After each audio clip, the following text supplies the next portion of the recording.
अष्टविनायक मंदिर ट्रस्ट ने इमरान को क्यों दिया पुरस्कार? आने वाले दिनों में अमित देशमुख ही मुख्यमंत्री होंगे। इमरान गौदरीकर।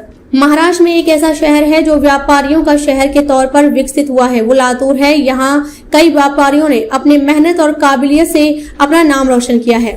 इन्हीं में से एक नाम लातूर प्लम्बिंग सर्विस सेंटर और केमिकल्स के युवा उद्योजक इमरान गौदरीकर का है, जो महाराष्ट्र प्लम्बिंग एसोसिएशन के अध्यक्ष भी हैं। लेबर लेवल से अपना सफर शुरू करने वाले इमरान गौदरीकर आज एक सफल प्लम्बिंग कॉन्ट्रैक्टर हैं। हाल ही के दिनों में लातूर के अष्टविनायक मंदिर ट्रस्ट ने उन्हें पुरस्कार से नवाजा है। इसी मौके पर हिंदनामा ने युवा उद्योजक तथा कांग्रेस पार्टी के कट्टर समर्थक इमरान गौदरीकर से राजकीय तथा सामाजिक विषयों पर बात की। देखिए संपादक सालार शेख के साथ संवाददाता नवाब नासर की रिपोर्ट। हिंदनामा में सभी दर्शकों का स्वागत है। मैं हूं आपका दोस्त, आपका होस्ट नवाब नासर। हमेशा की तरह आज हम आपको एक नए पर्सनालिटी से रूबरू कराने आपके सामने आए हैं।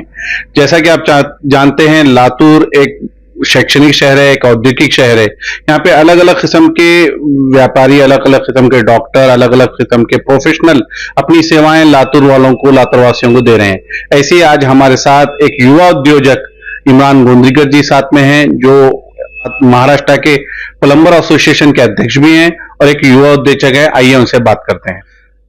तो हिंदनामा में इमरान जी आपका स्वागत है। सबसे पहले आपसे हमारा ये सवाल है कि आपने प्लम्बिंग क्षेत्र में कब से काम करना शुरू किया, किस लेवल से शुरू किया, ये बताइए जरा दर्शकों को। सर 1999 में मेरी शुरुआत हो गई और 1999 से जब मैंने शुरुआत की तो सबसे पहले जो बेसिक होता है, जिसको हमारे लैंग्वेज में लेबर कहा जाता है, उस लेबर काम से मैंने मेरी शुरुआत की। और लेबर काम करने के बाद कुछ सालों में मैंने खुद को एक कॉन्ट्रैक्टर बोल के मार्केट के अंदर लॉन्च किया। और जो भी उसका प्रशिक्षण है, वो प्रशिक्षण लेकर बेहतर प्लम्बिंग देने का मैंने कोशिश की और लोगों को हम आज भी बहुत सारी अच्छी सर्विस दे रहे हैं। आपने बोला इसके अंदर प्रशिक्षण लेने की जरूरत है, तो ये प्रशिक्षण आपने कहां से लिया, किस टाइप का प्रशिक्षण लिया? सर देखो, प्लम्बिंग जो है, बहुत सारे लोगों को लगता था कि प्लम्बिंग जो क्षेत्र है इतना कुछ बड़ा नहीं है और बहुत सारे लोगों की यही सोच थी। आज लोगों की यही सोच है कि प्लम्बिंग जो क्षेत्र है बहुत बड़ा हो चुका है। लेकिन 1999 से आज 2023 तक बहुत सारा इसमें बदल आ चुका है। तो मुझे ऐसा लगता है कि हमने जो पीछे में जो कार्यशाला ली थी और बाकी के जो बाहर के लोग प्लम्बिंग का काम करते हैं, ये लोगों को देखकर बहुत सारी प्लम्बिंग सीखने को मिलती है। और आज हमें खुशी है कि हम बाहर देश की बोलो या बाहर की बोलो, जो प्लम्बिंग है अपने लातूर में देते हैं और लोगों को अच्छा फील देते हैं। मतलब आप ये बता रहे हैं कि आप एक्सपीरियंस से सीखते गए और मॉडर्न प्लम्बिंग को आपने लातूर में लोगों के लिए अवेलेबल कराया। तो आज आप एज अ गुत्तेदार काम कर रहे हैं, कॉन्ट्रैक्टर बोल के काम कर रहे हैं। तो ये बताइए, आपने कितने लोगों को रोजगार दिया है आपके क्षेत्र में? सर आपने बहुत बहुत बेहतर जो आपने सवाल किया है, इसका जवाब मैं आपको देता हूं। जब मैं 1999 में जब मैंने ज्वाइन किया था, तब मेरी दिली ख्वाहिश थी कि मैं लातूर में ज्यादा से ज्यादा कॉन्ट्रैक्टर बनाऊं। आज आपको बताता हूं, जो मेरे पास जो ट्रेन होके चले गए, वो लड़कों के पास, एक एक लड़कों के पास 10-10 लड़के आज काम कर रहे हैं और मुझे अभिमान है। और वो लोग जब भी मुझे मिलते हैं और बताते हैं कि भैया आपकी वजह से, करने वाला तो वो है, ऊपर वाला है, देने वाली जात उसकी है। तो ये जितना मुझे आता था मैंने लोगों को सिखाया, बच्चों को बताया और आज भी बहुत सारे प्लम्बर मेरे पास काम कर रहे हैं। कितने होंगे सब टोटल? टोटल अभी मेरे पास तो 8-10 लेबर है और उसके हिसाब से और बहुत सारे, जब काम बढ़ जाता है तो 15-20 तक हम चले जाते हैं। लेकिन कैसा है कि क्वांटिटी से ज्यादा हमारा जो मकसद है वो क्वालिटी के ऊपर है। इसके लिए हम क्वांटिटी के पीछे नहीं भागते हैं, सिर्फ क्वालिटी के पीछे भागते हैं। महाराष्ट्र प्लम्बिंग एसोसिएशन के आप अध्यक्ष हैं, तो ये एसोसिएशन किस क्षेत्र में किस तरीके से काम करता है, इससे लोगों को क्या फायदा होता है, जरा बताइए। महाराष्ट्र प्लम्बिंग एसोसिएशन जब 2015 में वो लोगों ने लातूर शहर को चुना और लातूर शहर को चुनने के बाद उनको ऐसे लगा कि महाराष्ट्र प्लम्बिंग एसोसिएशन का यहाँ पे काम होना चाहिए। और जब वो लोग मेरा नाम सुनने के बाद, यहाँ के जो चेयरमैन है रवि पाटिल, वो मेरे पास आए और आने के बाद उन्होंने बताया कि प्लम्बिंग क्षेत्र बहुत बड़ा है और आप अगर हमसे जुड़ के रहोगे तो हम इसको और बड़ा कर सकते हैं। तो मैंने उनका सब प्रोजेक्ट देखा और मुझे पसंद आया और बहुत सारे ऐसी चीजें कि जो मुझे सीखने को मिली और बहुत सारे ऐसे काम हमने किए एसोसिएशन मार्फत से जो लोगों को प्लम्बिंग काम में इंस्पायर करते हैं। जैसे कि आईटीआई के बच्चे हैं, आईटीआई के बहुत सारे स्टूडेंट हैं जो आज हमारे से इंस्पायर होके बड़े बड़े कंपनी में जॉब कर रहे हैं, और हमें खुशी होती है कि कुछ चीजों के लिए हम भागीदार हैं। इसलिए एसोसिएशन का काम हमने खुद से अपने हाथ में लिया और 2015 से आज हम 22 जिलों में काम कर रहे हैं, और मुझे खुशी होती है 10 से 15 हजार आज मेरे सभासद है, और आने वाले दिनों में हम बहुत ज्यादा संख्या में आपके सामने शामिल हो जाएंगे। मतलब आपके एसोसिएशन के 22 जिलों में शाखा, ये बता रहे हैं आप, और 15,000 से ज्यादा सभासद है, ये तो बहुत बड़ी अचीवमेंट है। 2015 में जो लातूर में दुष्काल पड़ा था, आपको पता है, ट्रेन से पानी वगैरह आया था, उस वक्त जो रेन वाटर हार्वेस्टिंग का काम आपके एसोसिएशन के द्वारा हुआ था, उसके बारे में थोड़ा बताइए।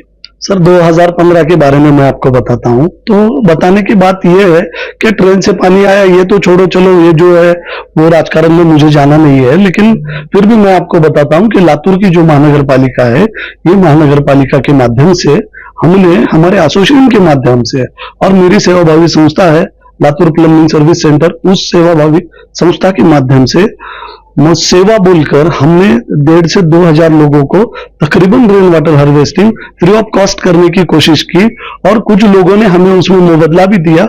हम वो भी बताते हैं, ये छुपाने वाली बात नहीं है।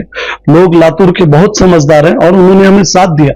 और 2015 आप जानते हैं कि लोगों को पीने को पानी की किल्लत थी, और उसी टाइम में बहुत सारे संस्था हैं जैसा कि अमित देशमुख साहब हैं, इनके तरफ से भी उन्होंने पानी का सप्लाई बहुत सारे टैंकरों से किया, और वो बावड़ी में पानी का स्टोर करके वो भी बहुत सारे जगहों से किया।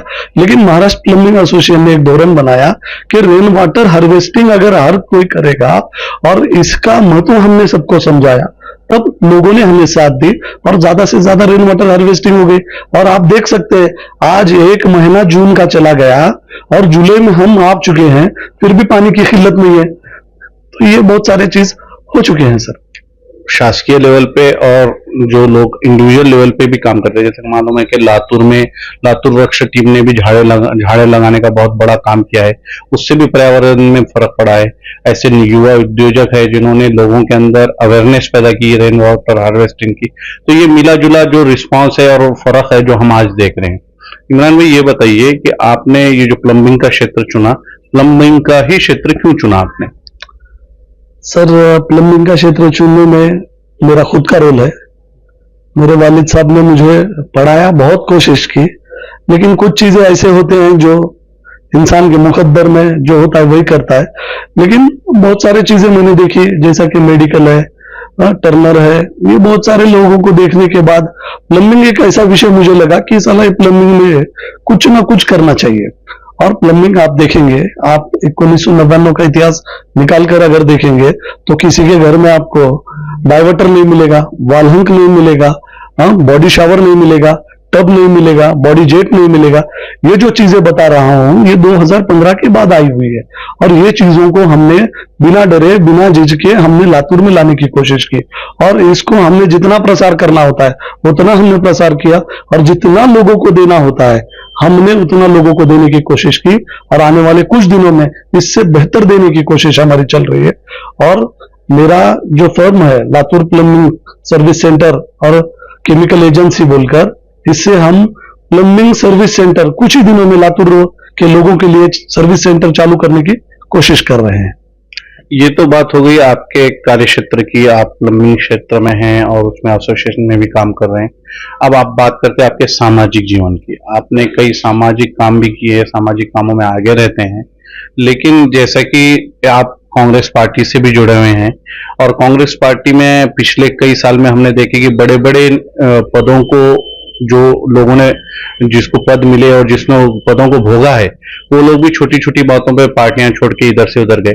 आपके पास कभी कोई बड़ा पद नहीं रहा, फिर भी इतने साल तक आप एकनिष्ठ कांग्रेस के कार्यकर्ता बन के रहे, इसकी क्या रीजन है, क्या वजह है? सर ये पुराना इतिहास है, फिर भी आपने कहा है तो इसका जवाब मुझे देना जरूरी है। देखो, ये जो है लातूर की पहचान आदरणीय विलासराव देशमुख साहब से हुई, और उन्होंने अपने लातूर के बारे में किसी एक घटक के बारे में नहीं सोचा, सिर्फ लातूर के बारे में सोचा। सबसे पहले हम जब आंख खोले तो बचपन से इन्हीं लोगों को देखते आए, और हमारे दादाजी भी जो थे हाजी मोहम्मद साहब जिन्होंने इनके साथ अपना जीवन बनाया और इनके साथ अपना जीवन बिताया, जैसे कि विलासराव साहब हैं, प्रदीप राठी जी हैं और चाकुरकर साहब हैं और हमारे दादाजी, ये सब लोग बहुत कम उम्र से एक दूसरे के साथ थे और इनको देख के हम इंस्पायर होते थे। फिर हमें युवा नेता मिल गए अमित विलासराव जी देशमुख साहब। जब मैंने उनको देखा तो उनको देखते ही मैंने सोचा कि अब किसी के बारे में सोचना नहीं है, तो इसीलिए मुझे ऐसा लगा कि कांग्रेस इज द बेस्ट। और कांग्रेस आती है जाती है। विलासराव साहब ने ऐसा कहा है कि कांग्रेस एक हाथी है, जब हाथी चलता है तो उसे सोचने की जरूरत नहीं है, वो खुद बलशाली है। आज हमारे दिन खराब थे, कल इससे बेहतर आएंगे, परसों उससे बेहतर आएंगे, लेकिन हमारा जो नेता है अमित विलासराव जी देशमुख, जब तक वो हैं, अल्लाह करे उनको और अल्लाह बहुत बड़े बड़े ओहदे पे पहुंचाए।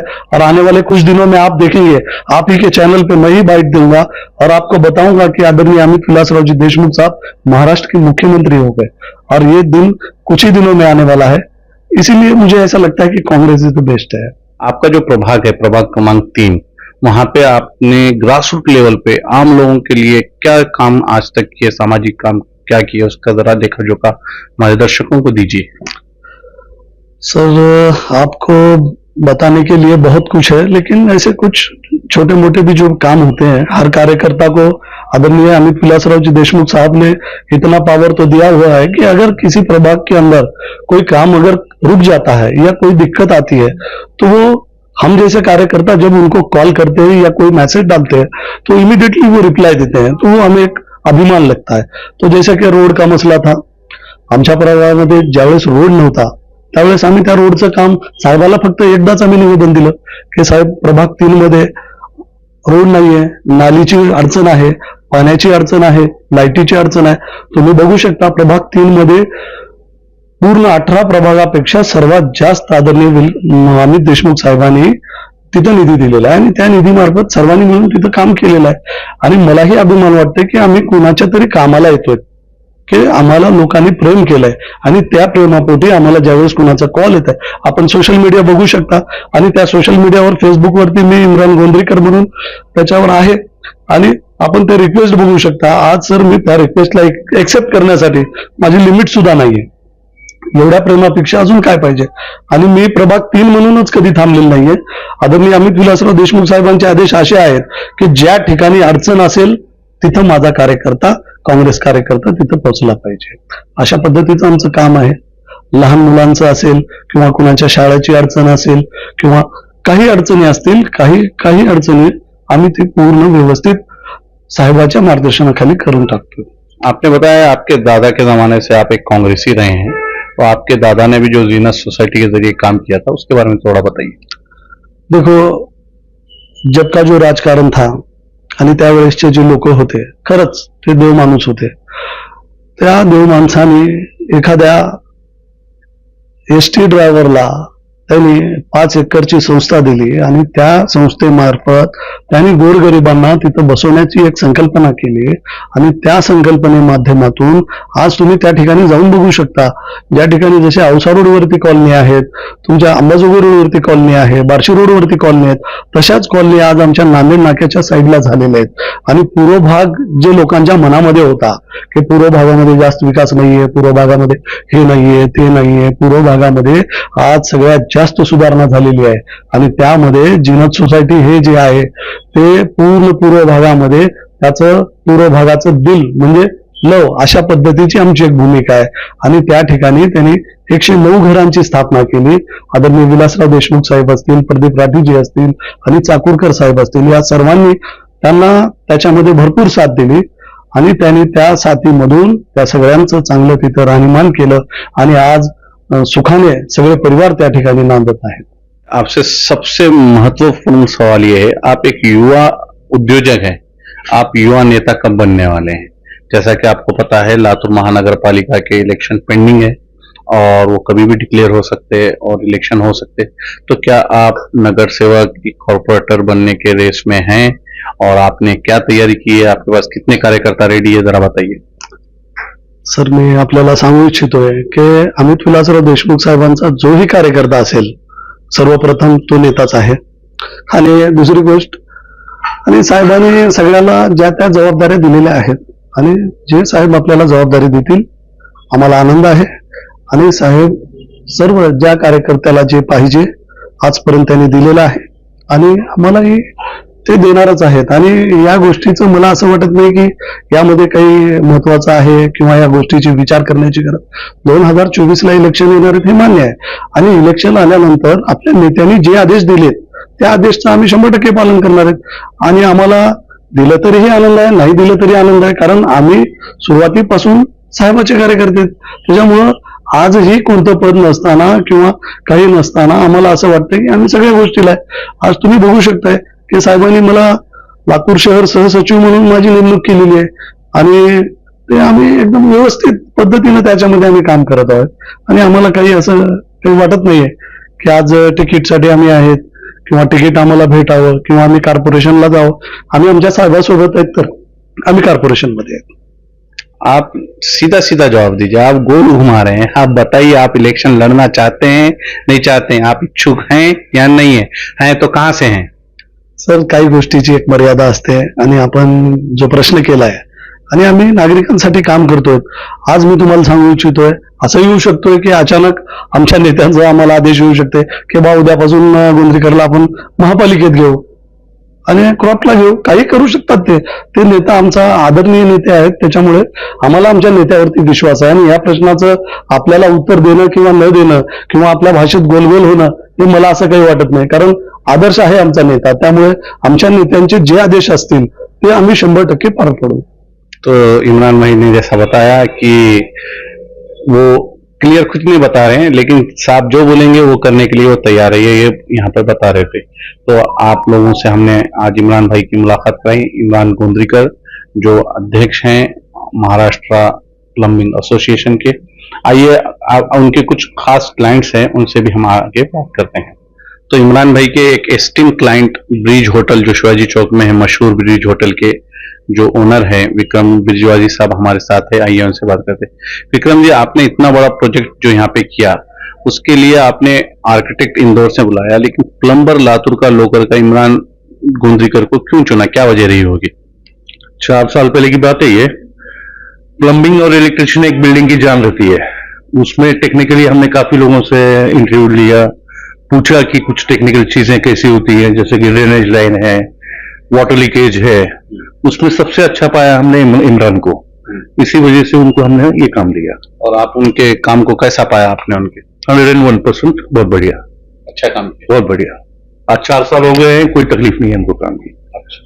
अभी जो भी नए कंस्ट्रक्शन हो रहे हैं उनको बहुत परख के ही काम देना चाहिए. जैसा इमरान की भी हमने बहुत परख के ही उसको चांस दिया और वो इसमें खरा उतरा है, क्योंकि कंस्ट्रक्शन एक ही बार होता है, बार बार होता नहीं. अभी देखने में हमारे बहुत आता है कि लोग बहुत सी नई बिल्डिंगें बनती हैं और उसमें लीकेजेस, ड्रेनेज प्रॉब्लम्स होते हैं, तो उसका सोल्यूशन करना बहुत दिक्कत का काम होता है. तो पहले से ही अगर परख के दिया जाए किसी को, जैसे कि हमने इमरान को दिया, उसमें खरे उतरे हैं वो, ऐसा ही सब लोगों ने करना चाहिए. इमरान भाई से हमने डिटेल बात की, उनके प्रोफेशनल लाइफ के बारे में, उनके सामाजिक लाइफ के बारे में, उनके राजकीय महत्वाकांक्षाओं के बारे में बात की. आपने एक लेबर लेवल से आज एक गुत्तेदार लेवल तक आपने आपका पूरा सफर तय किया है. तो आज के जो युवा हैं वो युवाओं को आप क्या संदेश देना चाहेंगे? हिंदनामा के जरिए आप क्या संदेश देते हैं? देखो, हिंदनामाच्या माध्यमातून मी सर्व युवकांना एक महत्वाचा सल्ला देत आहे. सर्वप्रथम आपण राजकारण करा, समाजकारण करा किंवा अजून काहीही करा, परंतु सर्वप्रथम आपले जी परिवार आहे, आपले जे घर आहे, आपले जे घरातले सदस्य आहेत यांच्याशी आपण माणुसकी ठेवा आणि त्यानंतर आपण ज्याला आपला नेता मानतो त्या नेत्यासाठी असं काम करा की नेत्याला देखील आपली दखल झाली पाहिजे. आज मला अभिमान वाटतो की मी अमित विलासराव देशमुख साहेबाचा एक कट्टर कार्यकर्ता आहे, याच्यात मला अभिमान आहे. परंतु आपण असं करू नका की आपण काम करत नाहीयेत किंवा काही गोष्टीकडे व्यसनाकडे आहेत. ह्या सगळ्या गोष्टीकडून आपल्याला अलीकडे यावं लागेल आणि अलीकडे येऊन आपलं जीवन काय आहे त्या जीवनाकडे आपल्याला लक्ष द्यावं लागेल. आणि सगळ्या युवांमध्ये एवढी ताकद आहे की आपण अभ्यासू आहात, शिकलेले आहात, आणि आपली जी लातूर भूमी आहे ती भूमी इतिहास घडवण्यासाठीच जन्माला आलेली आहे असं मला वाटत आहे. आणि माझ्यासारखा साधारण लेबर या ठिकाणी येऊ शकतो तर मला असं वाटू शकतं की भरपूर युवक चांगल्या ठिकाणी जाऊ शकतात. आणि आपण पाठीमागे बघितलो की परीक्षा ज्यावेळेस होते तर परीक्षा झाल्यानंतर सगळ्याचा विचार फक्त त्या रिझल्टवर आहे. मित्रांनो, तुम्हाला मी सांगू इच्छितोय, आपलं जीवन तुमचं नाहीये. सर्वप्रथम आपण हे आपल्या बुद्धीमध्ये टाकून घेणं गरजेचं आहे. कारण आपल्या आई वडिलांनी आपल्याला लहानाचं मोठं केलं आणि तुम्हाला एक चांगल्या ठिकाणी त्याने शिक्षणासाठी टाकलं आणि तुम्ही तिथं शिकतात. 12 महिने तुम्ही लक्ष देत नाहीयेत आणि त्या 12 दिवसामध्ये 12 महिन्याला कव्हर करण्याचा तुम्ही ज्यावेळेस प्रयत्न करतात त्यावेळेस अपयश तर येणारच. तर अपयश आलं म्हणून आपण आपलं जीवन संपायचं नसतं. कारण जीवन हे एकदाच येणार आहे आणि आपण स्वतःसाठी जगण्याची एक वय आहे. जसं आपण वयाच्या 12-13 वर्षापर्यंत जगतो ते स्वतःसाठी झालं आणि ज्यावेळेस 14 वर्षाच्या पुढे आपण जगायला सुरू करतो ते आपल्या आई वडिलांसाठी झालं, आपल्या परिवारासाठी झालं. तर तुम्ही सर्वांनी वैयक्तिक या गोष्टीकडे लक्ष द्यायला पाहिजे. ज्या गोष्टीला मी इन्स्पायर झालोय की मी माझं जीवन बघितलं, माझं घर बघितलं, पुन्हा मला चांगला नेता भेटला, माझा नेता इतका सुंदर आहे की तसा एखादा नेता तुम्हाला भेटा आणि तुम्ही त्या नेत्याची तुम्ही स्वतःहून कॉपी करावी आणि त्या नेत्याचा आदर्श घ्यावा तर जीवनात तुम्हाला काही कमी पडणार नाही, असा एक माझा अंदाज आहे.